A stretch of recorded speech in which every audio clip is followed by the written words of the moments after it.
علیکم السلام و رحمت الله. سوال شما در مورد نماز وتر هست. نماز وتر سنت مؤکد هست نزد جمهور فقها و جمهور فقها یعنی مذهب امام مالک، امام شافعی و امام احمد بن حنبل.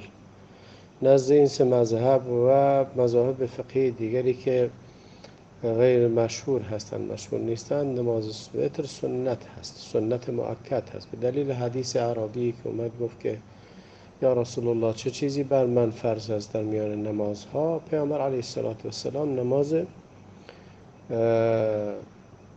پنجگانه رو فرمودند و نماز وتر رو نفرمودند.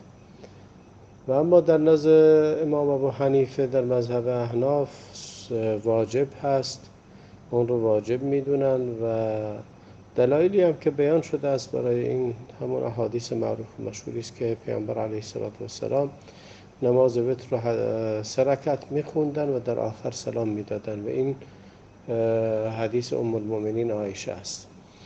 قول راجح قول جمهور فقها هست به دلیل احادیثی که بیان کردم و احتجاجی که بهش کردند، ولی به هر حال حتی در نزد جمهور اگر کسی وتر رو نخواند اون قضای اون رو میخواند و پیامبر علیه السلام هم ترک نکرده از نماز وتر، نه در سفر و نه در حضر.